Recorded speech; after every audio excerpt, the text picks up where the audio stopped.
ఈ ప్రెస్ మీట్లో ఉన్నటువంటి కాంగ్రెస్ నాయకులు, మన హుస్నాబాద్ సింగిల్ అధ్యక్షులు బడ్జెట్ శివాన, హుస్నాబాద్ వ్యవసాయ మార్కెట్ కమిటీ అధ్యక్షులు తిరుపన్న, సీనియర్ అడ్వకేట్ సీతారాజేందర్, కుమార్ సత్తన్న, పద్మ, చాలామంది ఉన్నారు కాంగ్రెస్ నాయకులు, సోదరిమానులు. వాళ్ళందరి పేరు పేరున నిన్న ఎలక్ట్రానిక్ మీడియా, ప్రింట్ మీడియా నమస్కారాలు. నిన్న సతీష్ బాబు మాజీ ఎమ్మెల్యే గారు హుస్నాబాద్ తెలంగాణ ఆవిర్భావ దినానికి వాళ్ళ పార్టీ కార్యాలయానికి వచ్చిండు, జెండా ఎత్తిండు, సంతోషం. కానీ ఆయన ఒక 2 వాయిస్ రికార్డులు పెట్టాడు. దాంట్లో 7 నిమిషాలు, దాంట్లో 3-4 నిమిషాలు, అంటే ఇంచుమించు 10-12 నిమిషాలు మాట్లాడిన దాంట్లో ఆయన 10 సంవత్సరాలు ఎమ్మెల్యేగా ఉండి ఆయన ఒక చదువుకున్న కుటుంబంలోకి వచ్చిన వ్యక్తి. ఆయన ఎంత అసత్యంగా మాట్లాడిండో, ఎంత సత్యదూరంగా మాట్లాడిండో మీరే ఆలోచించారు. ఏదో పొన్నం ప్రభాకర్ గారు వేరే కంచెలు వచ్చారట, ఈయన మామ అంటాడు గడికొస్తారు వినోద్. అంటే ఇప్పటికైనా ఓటిక్కడికి మార్చుకోలేదు. సింగపూర్లో ఉన్నాం, బై ఎలక్షన్ సింగపూర్లో ఉన్నది, అది జనరల్ ఎలక్షన్ కూడా సింగపూరే ఉంది. ఆయన ఓటు మార్చుకునే అవకాశం ఉండడం కూడా మార్చుకోక మా అంటాడు. సరే, భారత రాజ్యాంగం కల్పించింది రాష్ట్రంలో ఎక్కడైనా పోటీ చేయొచ్చని, పార్లమెంట్లో ఎక్కడైనా పోటీ చేయొచ్చని కనిపించింది. సరే, ఆయన వేరే ప్రాంత వ్యక్తి అయినా వాళ్ళ ఆయన ఇక్కడ పోటీ చేసేది, దానికి అబ్జెక్షన్ ఏం లేదు. కానీ అట్లా మాట్లాడడం ఎంతవరకు ధర్మము? పూర్తిగా ఇక్కడికే రెసిడెన్స్ మార్చుకొని, భార్య పిల్లల తల్లితో యుక్తంగా మా పేర్లు మార్చుకొని, పర్మనెంట్ ఇంత జాగొనుకుని ఇల్లు కట్టుకోలే, కానీ ఇక్కడికే మార్చుకొని ఉన్నటువంటి ఎమ్మెల్యే గారు, మన పొన్నం ప్రభాకర్ గారు, మంత్రి గారు ఇక్కడ షిఫ్ట్ అయ్యాడు. దాని మీద కూడా అసత్య మాటలు మాట్లాడటం వాళ్ళ స్థాయికి అది తగ్గదు, అది కరెక్ట్ కాదు. ఇంకా ఏమంటాడు, ఏదో 150 పడకల ఆసుపత్రి గురించి మాట్లాడాడు. ఆ జీవో కూడా మా దగ్గర ఉంది. ఆయన 20 పడకల ఆసుపత్రి తీసుకొచ్చి పాత 30 పడకల ఆసుపత్రిని 50 పడకల ఆసుపత్రిగా ఆయన ఫౌండేషన్ చేసిన కాగితాలు కూడా ఉన్నాయి. అవన్నీ కాగితాలు మీకు సెల్ ఫోన్లలో ఫోటోలు పెడతాం, అసలు ప్రపంచానికి అందరికీ కూడా చూపిస్తాం. ఆ విషయం మాట్లాడారు. అది కాక ఇంకా గౌరవల్లి ప్రాజెక్టు గురించి మాట్లాడారు. 131 కోట్ల రూపాయలు తీసుకొచ్చారని చెప్తాను. పాత 42 ఎకరాల వాళ్లకు 30 లక్షలు ఇవ్వమని అన్నారు, ఈ మధ్య మళ్ళీ 17 లక్షలు ఇస్తారట అనేటువంటి మాటలు కూడా మాట్లాడతాం. 30 లక్షలు ఇవ్వమని ఎప్పుడన్నా మేము ఆ 17 లక్షలు ఇచ్చి ఆ 42 ఎకరాల భూమి సేకరణ చేస్తే అయిపో కదా, అది ఎందుకు చేయలే? 2007 సంవత్సరంలో 9/9/2007 సంవత్సరంలో ఫౌండేషన్ అయింది. పెద్ద రాజశేఖర రెడ్డి గారు వచ్చి ముఖ్యమంత్రిగా ఫౌండేషన్ వేసాడు. తర్వాత నువ్వు 4 ప్రాజెక్టులు కట్టాక సపరేట్ కూర్చున్నావు. ఇట అనంత సాగర్, రంగనాయకమ్మ, మల్లన్న సాగర్, కొండపోచమ్మ. ఇక ఆరాంసే ఇక్కడ కూర్చున్నావు, పడుకొని 2 కుర్చీలలో కూర్చొని మీరు ఇక్కడ కూర్చొని ఏం చేయక ఇలా వచ్చి వీళ్ళు ఏం చేస్తారు, 430 కోట్లు పెట్టి ఏంది అని అంటే 178 ఎకరాలు సేకరణ చేశారు. ఆనాడు 2,60,000, 3 లక్షలు, ఆఖరికి మీ ప్రభుత్వం దిగిపోయేటప్పుడు 12 లక్షలు, 17 లక్షలు ఉన్న భూమి ఇలా 50 లక్షలకు అయింది ఎకరాలు. ఇలా 42 ఎకరాల జాగకు వాళ్ళంతా డిమాండ్ చేస్తా ఉన్నాం. ఆ రోజు మా తోకలే అన్నారు. మరి ఇలా మా తోకలు అయితే మేము వెంటనే ఇంపిపోతామా? 13 నుంచి 1,200 ఎకరాల భూమిని భూసేకరణ చేయాలి. గౌరవల్లి ప్రాజెక్టు నీళ్లు లాస్ట్ చివరి మాటికి రావాలండి. ఆ విషయం తెలుసా మీకు? 430 కోట్లు. అసలు ప్రధాన పంట కాలువలు ఎంత పొడుగుంటే ఎరికేనా? రైట్ కెనాల్ ఎంత ఉంటుంది? 47 కిలోమీటర్లు ఉంటుంది. లెఫ్ట్ కెనాల్ 16 కిలోమీటర్లు ఉంటుంది. మీకు తెలుసా? చూసారా మీరు ఎప్పుడైనా పోయి? అప్పుడెప్పుడో సొరంగ మార్గంలో టెన్నల్లో మేము దిగితే అది 900 ఫీట్లు దిగితే మేము దిగుతామని ఎగిరితో పడితే ఆడికి పోయి సబ్జెక్ట్ తోక మడుచుకొని వస్తుంది. దానికి 600 కోట్లు కాంగ్రెస్ ప్రభుత్వంలో ఇస్తే మీరు ఏమి ఇచ్చారు? మీరు తట్టెడు మట్టి తీయలేదంటారు. ఏ తట్టు తీసుకొస్తారో తీసుకురండి. అది గౌరవల్లి ప్రాజెక్టు మీద కట్టిన ఫస్ట్ డిజైన్లో కట్టిన దాని మీద కేసీఆర్ వచ్చి ఇదోనా గాడులు పొర్రే మడగా దునపోతులు స్నానాలు చేసే మడగా అని బనాయిస్తుంది. బనాయించి ఏం చేస్తుంది? మళ్ళీ దాన్నే రీడిజైన్ చేస్తుంది. దాంట్లో 1700 ఎకరాలు పోయిన వాళ్ళకు మళ్ళీ 1400 ఎకరాలు పోయాయి. ఇక తీసుకున్న కాడ కొనుక్కుంటే మళ్ళీ 2 తీర్ల మోసం చేస్తారు. అసలు దేవుళ్లకు దయ్యాలకు మీరు పెట్టిన ఖర్చులు, మీ పిల్లలకు 100 కోట్ల రూపాయలు ఇచ్చినటువంటి డబ్బులు, వాచ్లకి 25 లక్షల రూపాయలు పెడుతుంది మీ పిల్లలకు. మరి 250 కోట్ల రూపాయల ఇల్లు కట్టుకున్న పత్రికలు రాసి మీరు పోయి హర్యానా పంజాబ్లో అది చేస్తా అంటే మీకు ఇన్ఫర్మేషన్ ఆగలేదా? రెవెన్యూ డిపార్ట్మెంట్లో మీరు 10 ఏళ్ళు లేరా? మీరు 10 ఏళ్ళు గవర్నమెంట్లో లేరా? ఇవాళ ఇన్ని కాయిదాలు తీసుకొచ్చినాం. ప్రవీణ్ రెడ్డి సాబు ఎమ్మెల్యేగా ఉన్నప్పుడు ఆయన లెటర్ ప్యాడ్ కింద ఇచ్చిన రికమెండేషన్తో 20 పడకల ఆసుపత్రి అయితే 50 పడకల ఆసుపత్రి రాత్రి మళ్ళీ దాంట్లో ఇచ్చినటువంటి బెడ్స్ తీసుకుపోయి అటు మీద పెడుతుంది. మాతా శిశు సంక్షేమ దానికి 12 కోట్ల రూపాయలు మంజూరైతే దాన్ని ఓపెన్ చేస్తలేరు అంటారు. నిన్నటిదాకా వైద్య విధాన పరిషత్కే మీరు 10 ఏళ్ళు అయినా చేయబోతుంది. దీంట్లో మొత్తం కాయిదాలున్నాయి, మీరు ఎప్పుడు షిఫ్ట్ చేయించారు అని. తర్వాత 70-80 కోట్లతోని ఇవాళ 150 పడకల ఆసుపత్రి అయితే దాన్ని ఎక్కడ కడతారు? దానికి మాకు రూపమే కనపడతలేదంట. ఇలా 2 కోట్ల రూపాయలు పెట్టి రిపేర్ చేశారు, 11 కోట్ల రూపాయలు పెట్టి మాతా శిశు హాస్పిటల్ కట్టారు. మధ్యలో దాంట్లో ట్రైనింగ్ ఒకప్పుడు నర్సింగ్ బిల్డింగ్ దాన్ని తీసేసి కట్టాలి అనేటువంటి ఆలోచనతో మళ్ళీ ఈ వారం 15 రోజుల్లో అది ఫౌండేషన్ అవుతాం. మరి స్టాప్ ఇచ్చారా? 33 జిల్లాలు చేతిని ఇవాళ ప్రతి జిల్లాకు ఒకరిని కనీసం అవుట్ సోర్సింగ్ అని పెట్టకుండా ముగ్గురిని 3 జిల్లాలకు ఒకరిని ప్రందల సెక్రటరీలు పెడుతుంది. ఏడ కరెక్ట్ చేశారు. ఎందుకు ఇట్లా మీరు ఆగమాగమై ఒక సంవత్సరం 6 నెలలకే మీరు ఎందుకు ఎగిరిత పడతారు? 17 నెలలకే ఏదైనా ప్రజలకు అన్నీ తెలుస్తాయి. ఏదో బాసర త్రిబుల్ ఐటీ ఏదని ప్రకృతిలో కనపడుతుంది. అందులో త్రిబుల్ ఐటీ మంజూరు కాకపోతే ఇంకో 2 రోజులలో ఒక 6 నెలల్లో మీరు చూడాలి. అప్పుడు అన్నారు కదా మీ అన్యాయులు. అప్పుడు పాలిటెక్నిక్ కాలేజ్ కానీ లేకపోతే ఆర్డీఓ ఆఫీస్ కానీ లేకపోతే ఏసీ బిల్డింగ్ కానీ ఇవన్నీ మంజూరు చేసి ఆర్డర్ చేసి స్విమ్మింగ్ పూల్తో యుక్తంగా తీసుకొస్తే అది తీసుకుపోయి గంగలు కలుపుతుంది. ఇవి 4 గీక్కొని ఆర్డర్లు అంటారు. మరి ఆ 3 వచ్చి ఇవాళ ఎట్లా కట్టబడ్డాయి? మళ్ళీ ఏదో సన్నాయి నొప్పులు నొక్కుతాడు ఎమ్మెల్యే సార్. అదట దూరం అయిందట, మాసంద్రం గండి ఈయన దగ్గర కట్టించిందట. పాలిటెక్నిక్ కాలేజ్ ఆర్డీఓ కాలేజ్ అది రోడ్డు కన్నా కట్టేపోతుంది. ఒక సాగు దత్తారు ఉస్మానాబాద్లో ఈ ప్రాంతం ప్రజలు పెద్ద మనసు ఆడి కరీంనగర్ నుంచి ఉస్మానాబాద్ రావాలంటే 50 రూపాయలు మగవాళ్ళు, ఆటోలకు ఫ్రీ. మరి బస్టాండ్ నుంచి ఆర్డీఓ ఆఫీస్ పోవాలంటే 100 రూపాయలు అవుతుంది ఆటోకి. అది సోయలేదు. ఏమనంటే ఎవరో పిలిస్తే ఎవరో చెప్తే అవన్నీ కూర్చొని 2-3 వీడియోలు మాట్లాడు అడ్రస్. ఉదయం వచ్చేదో వాకింగ్ చేస్తారంటే మరి దానికి ఎల్లమ్మ చెరువుకు బ్యూటిఫికేషన్లో ఎన్ని కోట్లు మంజూరైనాయో నీకు తెలియదా? ఇన్ఫర్మేషన్ యాక్ట్లో తీసుకొని చదువు రాదా? రెవెన్యూ డిపార్ట్మెంట్లో తీసుకొని మెడికల్ డిపార్ట్మెంట్లో తీసుకొని మీకు తీసుకోరేమంటే మీకు అందరు రిజిస్ట్రేషన్ పోస్ట్ చేసి ఆ రిజిస్ట్రేషన్ పోస్ట్ పాపతి ఎకనాలజ్మెంట్లు పత్రిక ఇళ్ళకల్లా మీకు ఇస్తాం. ఎందుకు మాట్లాడతారు ఇట్లా? ఎందుకు ఓపిక లేదు? వాస్తవంగా చెప్పాలంటే మీరు ఏమీ చేయలేదు. రాష్ట్రాన్ని పూర్తి బస్టు పట్టించారు. రాష్ట్రాన్ని మొత్తం అప్పులపాలు చేశారు. మీకు 32,000 కోట్ల మిగులు బడ్జెట్తో ఇస్తే 5,70,000 కోట్ల అప్పుల పాలు చేస్తుంది. అప్పుడు కాంగ్రెస్ ప్రభుత్వం ఇవి చేస్తాం అవి చేస్తాం 6 హామీలు 13 వాగ్దానాలు చేస్తే అవి చేతలేరు అనబడుతుంది. ఇవాళ అవి చేద్దామంటే పైసలే లేకుండా చేస్తారు. మీరు ఏ ఒక్క అంశం ఆగుతుంది?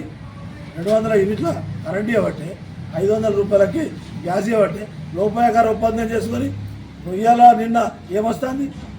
టీఆర్ఎస్ బీజేపీ ఒకటే. ఇప్పుడు బీఆర్ఎస్ అయింది. అది ఒకటే కవితమ్మ చెప్తూనే ఉండే. దానికి ఎన్నో ఇన్ఫర్మేషన్లు ఎన్నో దాని సమాచారం కనపడుతూనే ఉంటాయి. మీరు లోపల ఒకటై ఢిల్లీలో ఒకటై గాలిలో కొట్టుకున్నట్టు చేయబడుతుంది. 500 రూపాయల సబ్సిడీ ఇద్దామంటే ఇలా బీజేపీ వాళ్ళు అడ్డం పెట్టబట్టి కాళేశ్వరం రంధ్రాలు వాడే ప్రాజెక్టు కడుతుంది. దానికి వాడు 12 సార్లు అక్కడి నుంచి సెంట్రల్ వాటర్ కమిషన్ వాళ్ళు వచ్చి చూసి అది మా జాలాగే మేస్త్రి అయితే గంట సేపట్నే చెప్తాడు ఎంత సిమెంట్ కలిపారు, ఎంత ఇది నాణ్యత లేని పెట్టుడు కట్టిన. ఒక సంవత్సరం 6 నెలలు 7 నెలలు పడుతుందా? అదేదో మీ లోపాయకార ఒప్పందం లేకపోతే ఇట్లా అవుతుందా? ఎందుకు ఇట్లా చేస్తారు? ఎమ్మెల్యే మాజీ ఎమ్మెల్యే సార్ కొద్దిగా వాళ్ళు వీళ్ళు చెప్పినాయి విన్నాం కానీ మాట్లాడే దాంట్లో మీరు ఇచ్చే స్టేట్మెంట్ల దాంట్లో వాయిస్ రికార్డు మీకు స్థాయికి తగ్గట్టు ఇది అని ఈ సందర్భంగా తెలియజేస్తూ ఎన్నో విషయాలు ఈ సందర్భంగా ఉన్నాయి. అవన్నిటి కూడా ఒక 2-3 సార్లు మనం ప్రెస్ మీట్ పెడితే తప్ప ఇవి అయిపోయేటువంటి పరిస్థితి లేదు. ప్రతి దాన్ని క్లియర్గా పెట్టి దాని కాగితాలు కూడా చూపించి జీవో నంబర్ చూపించి ఆ డబ్బులు ఎన్నో చూపించి ఇవి ఇక్కడ అభివృద్ధి జరిగేది చూపిస్తాం. అదే కాకుండా ఇంకా ఇక్కడ ఏదో మెడికల్ కాలేజీ వాగ్దానం చేసి ఉంటే అది అడ్రస్ కనపడుతుంది. మెడికల్ కాలేజ్ అని పొన్నవన ఎమ్మెల్యే ఎలక్షన్లో చెప్పిండ. ప్రియాంక గాంధీ వచ్చి నవంబర్ 24 తారీఖు నాడు అక్కడ స్థూమ కాడ చెప్పింది. ఆమెకు ఏమో ఇన్ఫర్మేషన్ ఉన్నది, ఇన్ఫర్మేషన్ ఇచ్చిన సందర్భంగా చెప్పింది. మరి దానికి ఎవరు ఇవ్వాలి పర్మిషన్? మీ వాళ్ళు ఇప్పుడు మీ చీకట్లో కొత్త పోలు వేయాలి. ఎన్నిసార్లు ఉత్తరాలు రాసినా అక్కడ సెంట్రల్ గవర్నమెంట్ స్పందన లేదు. కాబట్టి అది కొద్ది రోజులైనా బాధలేదు, కానీ ఇవన్నీ చేసుకుందామనే ఉద్దేశంతో మంత్రి గారు పాజిటివ్ నేచర్తో ఇవి చేస్తారు. మరి మంత్రి గారు ఎప్పుడైనా చెప్పిండా? ఏదైనా స్పీచ్లో చెప్పిండా? ఎలక్షన్లో మీకు కొట్టించిన వాగ్దానం ఉందా? ఎందుకు మాట్లాడతారు మీరు? ఏదో ఇక్కడ ఇంజనీర్ కాలేజ్ అట, శాతవాహన యూనివర్సిటీ అట ఒక కాలేజీ పెట్టలేదట. ఒక కాలేజీ పెడితే మళ్ళీ ఒక కాలేజీ ఇయ్యరాదా? మరి అఫీషియల్గా ఇచ్చారు కదా 44 కోట్ల 12 లక్షలు. మీరు అంతకుముందు ఇచ్చిండ్రు, మేమే ఇచ్చినాం కాబట్టి వచ్చింది అని. మీరు కూడా ఇవ్వచ్చు, మీరు ఇవ్వలేదని మేము అన్నాం. ఎక్కడన్నా వచ్చిందని పట్టుకొని శాతవాహన యూనివర్సిటీ వాళ్ళు ఇవ్వలేదు కాలేజీ ఎట్లా ఇస్తారు అంటే, మీరు ఇంజనీర్ కాలేజీలు పెట్టుకున్నారు, సొంతానికి నడుపుకున్నారు. కాంగ్రెస్ పార్టీతో అంత స్థాయికి వచ్చారు, టీవీ నరసింహారావుతో ఆ స్థాయికి పోయారు. ఇలా మీరు మాట్లాడచ్చు అట్లా? మీరు మాట్లాడే మాటలలో ఏమైనా నిజాయితీ ఉన్నదా? మీరు మాట్లాడే వాస్తవం ఉన్నదా? ఎంతవరకు మాట్లాడాలి? ఏమి ప్రజలకు అన్నీ తెలుసు. ఏది పడితే అదే మాట్లాడి ఇంకా చులకన కాకూరి, మీ పార్టీని కూడా ఇంకా చులకన చేసుకోకూరి. ఎవరికి ఉండే స్వతంత్రంగా వాళ్ళు మీ పార్టీలో మీ కుటుంబంలో లొల్లిలు పెట్టుకుంటారు. ప్రజలతో ఇలా రైట్ ఉన్నది, దాన్ని ఆపుకుంటే ఆపుకోరి, లేకపోతే ఇష్టం చేసుకోరు. ఏమైనా అంటాను దానికి. ఇవాళ రైతును భారత రాజ్యాంగం కల్పించిన దాన్ని ఇవ్వాలి, దాన్ని వాళ్ళు రైతు ప్రకారంగా పోవాలని సందర్భంగా వ్యక్తం చేస్తూ ఒక జెండా వందనానికి వచ్చినప్పుడే జెండాలు అయితే కాటవుతాం. ఆ స్పీచ్లు మిగతా టైంలో 10 ఏళ్ళు ఉన్న ఉత్సవాలు వాడకి ఎన్ని లక్షలు వచ్చాయని చూసుకోవాలి. ఎన్ని పెద్ద పెద్ద నీ ఎత్తు ఫౌండేషన్ రాలెత్తివి అన్ని పొక్కలు పట్టే రోడ్లన్నీ, నాణ్యత లేని ఇసుక, నాణ్యత లేని సిమెంటు, ఇష్టం ఉన్నట్టు ఇసుక పోసుకొని కంకర పోసుకొని మొత్తం ఉష్ణా ఊరు. ఓ పేరుకే సీసీ రోడ్. ఏ సీసీ రోడ్ మీద ఒక సైకిల్ మోటార్ నడుతుందా? ఒక సైకిల్ నడుతుందా? ఒక కారు నడుతుందా? ఒకసారి వచ్చి చూడు. నీకు ఓపిక లేకపోతే మీ ఇంట్లో మీ కాలేజీలు ఉండే పిఎల్ని తోలి ఉత్సవాల మీరు వేసిన ఫౌండేషన్ రోడ్లు చెక్ చేయించుకో, అప్పుడు ఫోటోలు తెప్పించుకో. అట్లయితే మీరు ప్రజలకు ఏమైనా దగ్గర అవుతారు. కానీ ఏదో గాలి వాడడానికి వచ్చి ఒక స్పీచ్ కొట్టిపోతాం, లేకపోతే ఒక వాట్సాప్లో మాట్లాడతాం అంటే ఆ రోజులు కాదు, ఆ పరిస్థితులు లేవు. ప్రజలను ఇట్లా ఇంకా మభ్యపెట్టాలి. తెలంగాణ ఉద్యమం పేరు మీద వందలాది మందిని చంపి వేలాది మందిని రోడ్ల మీద తీసుకొచ్చి వంట వార్పులు చేపించి శంకరమ్మ కొడుకును శ్రీకాంతచారి చచ్చిపెట్టాడు చేసి వాళ్ళందరినీ తీసుకుపోయి సోనియా గాంధీ లాంటి ప్రపంచాన్ని చూపించి పార్లమెంట్లో బిల్లు పెట్టించాడు, పరిస్థితి చేసి దాన్ని 10 ఏళ్ళు వాడుకొని తెలంగాణ ద్రోవులకు కానీ మంత్రి పదవులు ఇచ్చి నిజమైన తెలంగాణ వాదులను అంతా బయటకు వెళ్ళగొట్టి కోమటిరామ్ సాబు లాంటి వాళ్ళను ఇట్లా తుపాకులు ఉన్నాయా, బాంబులు ఉన్నాయా, దర్వాలను పోలీసులతో గడ్డపరంతో తవ్వి ఆయన అరెస్ట్ చేతిరి. ఎక్కడ కరెక్ట్ చేసిందని మీ పార్టీ మీ నాయకత్వం ఇంకా చక్కని పూసలు లెక్క ఇంకా పత్రికలలో మాట్లాడతారా? మౌనంగా ఉంటే మిమ్మల్ని ప్రజలు కనీసం క్షమిస్తారు.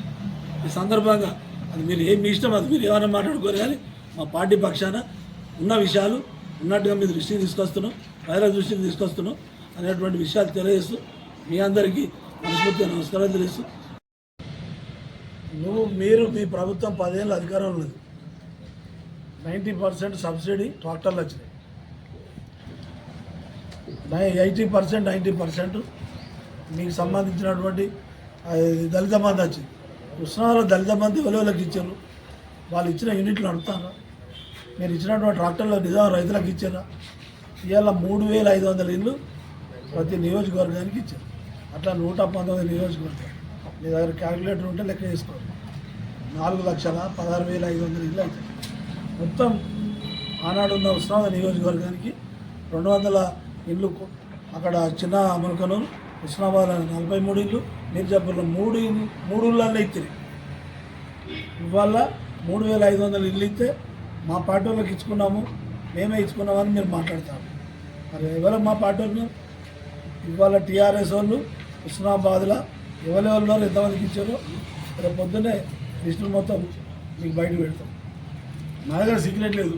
మీకు ఏ నెంబర్ కావాలంటే ఆ నెంబరు హుస్నాబాద్ నియోజకవర్గాలు 3500 ఇళ్ళు, హుస్నాబాద్ ప్రాపర్లో 144 ఇళ్ళు ఓపెన్ పెడతాం. మీరు ఇచ్చిన ఇల్లు, మీరు ప్రొసీడింగ్లు ఇచ్చి కాగితాలు ఇచ్చిన ఇల్లు నాట్ స్టార్టెడ్లు ఉంటే మళ్ళీ మేము ఇస్తుంది కావాలంటే ఇలా ఒక 10 నిమిషాల్లో పెడతాం. మీకు ఎన్ని ఇళ్ళు ఇచ్చినాము మీ పార్టీ చూసినట్టు అక్కడ ఎందుకు మాట్లాడతారు మాజీ ఎమ్మెల్యే సార్ సతీజాన మీరు మంచిగా అని తెలుసుకొని మాట్లాడారు. వాళ్ళ వీళ్ళు మాట్లాడిన విషయాలు పట్టుకొని ఇవన్నీ నిజాలు లేని ఆరోపణలు చేసి వాస్తవం లేని విషయాలు మాట్లాడి మీ స్థాయిని దించుకోకూరి నిలదార్చుకోకూరి అని సందర్భంగా మా అభిప్రాయం వ్యక్తం చేస్తూ ఆ విషయాలు వాళ్ళకి ఇచ్చుకుంటాను నిన్ననే ఇచ్చాడు కదా మా సీఎం గారు. దాంట్లో ఇంకా 50,000, 1,00,000, 2 లక్షలు, 4 లక్షలు దాని విధి విధానాలు కరెక్ట్గా చేయడానికి నిన్ననే అన్ని పేపర్లు రాసినాయి కదా. రాజీవ్ శక్తి మేము మా సొంత వాళ్ళకి ఇచ్చుకుంటాం. అది కూడా చాలా పారదర్శకంగా ఇస్తాం. దీంట్లో ఇళ్ళ దేవాలయం తప్పు ఉంటే పలానా వాళ్ళకి తప్పుకి ఇచ్చినామని చెప్పారు. ఇప్పటికీ మంత్రి గారు చెప్పి రెక్టిఫై చేస్తాం. ముఖ్యమంత్రి చెప్తాడు రాజీవ్ యువశక్తి దానికి మళ్ళీ దాని రూల్స్ మారుస్తాను. మీరు ఎంతమంది 10 లక్షల రూపాయలు ఇచ్చింది. ఒక సింగపూర్లోనే 150 ఎస్సీ కాలనీల ఇల్లుంటే 149 మందికి లారీలు, ట్రాక్టర్లు, కార్లు ఇచ్చింది. మొత్తం అవన్నీ దుమ్మబట్టి పోతున్నాం. అంతకుముందు ఆ ఊళ్ళో దున్నే ట్రాక్టర్లు ఉండగా అవి ఏమైనా మళ్ళీ దున్నుకుంటారా? మీరే వాస్తవం లేని ప్రోగ్రాం చేసి మీరే కాంగ్రెస్ ప్రభుత్వం ఇందిరాగాంధీ గారు వెల్ఫేర్ షేర్ చేసింది. సంక్షేమ ప్రభుత్వం సర్కారుకి వచ్చినటువంటి డబ్బులతో సంక్షేమ కార్యక్రమాలు చేయాలని, తర్వాత సెక్యులర్ సామ్యవాదం చేయాలి. ఇవి 2 తీసేయాలని బీజేపీ అంటారు. బాగా కలలుగాను 6 నెలల క్రితం బాగా విధి చేసింది. సంక్షేమ పథకాలతో ఇచ్చినటువంటి ఇందిరాగాంధీ ఇచ్చినటువంటి చట్టం ద్వారానే ప్రభుత్వం డబ్బులను పెట్టి ఒక సైకిల్ కొనియచ్చు, కుంటోళ్లకు లేకపోతే పేదలకు ఇల్లు కట్టేయచ్చు అనే స్కీమ్లో తీసుకొస్తే అవన్నీ ప్రజలకు ఇచ్చి ఓట్లు వేయించుకుంటారు. సర్కారు పైసలు ప్రజలకు ఇచ్చి మీరే ఓట్లు వేయించుకుంటారు. మీరు చేసిన అఘాయితాలకు, మీరు చేసిన కేసులకు మరియమ్మని నల్గొండ జిల్లాలో ఒక ఆడవను లాకౌట్ చేస్తుంది. ఒక ఎంఆర్ఓను సీట్లనే కాలబెట్టి చంపేస్తుంది. ఒక ఇద్దరు ముగ్గురు ఎంఆర్ఓలు కోటి రూపాయలతో నగదుగా దొరికిపోయింది. ధర్నేలో లంగా చట్టం తెస్తే దాంట్లో అప్పుడే మోటేషన్ మారుతుంది. దీన్ని గంగా కలుపుతారట అనేటువంటి ఒక అవగాహన లేని స్పీచ్లు ఇచ్చి పబ్లిక్ మోసం చేద్దామని కేసీఆర్ చేస్తే దానికి భూభారత్ వచ్చాయి. భూభారత్లో ఏ తప్పుదో చెప్పరు. వాస్తవంగా చెప్పాలంటే భూమి అనేది ఎంత విలువైంది. ఇలా మొత్తం అన్నలు పోయిన తర్వాత 3 లక్షల ఎకరాలు కొట్టేస్తారు. ఇలా అన్నలు ఎవరి కోసం బాగుపడరు. ఇలా అన్నలు ఏమన్నా వాళ్ళ సొంతం కోసం ఏమైనా చేసారు. వాళ్ళు త్యాగాలు చేసి చచ్చిపోతే ఏదైనా భూస్వామ్య వ్యవస్థ తగ్గిపోయిన తర్వాత అన్నలేమో పోలీసుల ద్వారా ప్రభుత్వాలు వాళ్ళని తీర్చేస్తుంది. వాళ్ళ సమాజంలో ఏదైనా భద్రత ఉన్నదా? పోలీసులు పోతే ఫ్రెండ్లీ పోలీసు అని చెప్తుంది. పోలీసులు చెప్తాడు నింటాడ సమాజంలో ఎవరు వింటారో చెప్పండి. తుపాకులు లేని పోలీస్ స్టేషన్ చేసి హోంగార్డుకు హోమ్ మినిస్టర్ హోంగార్డు చెప్తారు వెళ్ళిపోయి. నీ హోమ్ మినిస్టర్ ఏం పనులు చేశారు? ఎంతసేపు మాట్లాడాలి? ఎన్ని అఘాయిత్యాలు, ఎన్ని లంగ పనులు చేశారు, ఎన్ని గంటలు మాట్లాడారు? మీరు 10 ఏళ్ళు చేసిన పాపం 100 ఏళ్ళు ఈ రాష్ట్రం అంతా నాశనం చేస్తుంది. ఏం చెప్పాలి? ఎంతసేపు చెప్పాలి? అయినా ఇప్పుడు వాస్తవాలు అవన్నీ గ్రహిస్తే గ్రహించారు, లేకపోతే లేదు మీకే వదిలిపెడతాం. ప్రజలు ఆలోచించాలని సందర్భంగా మరొకసారి కోరుతూ సెలవు తీసుకుంటున్నాను. నమస్కారం.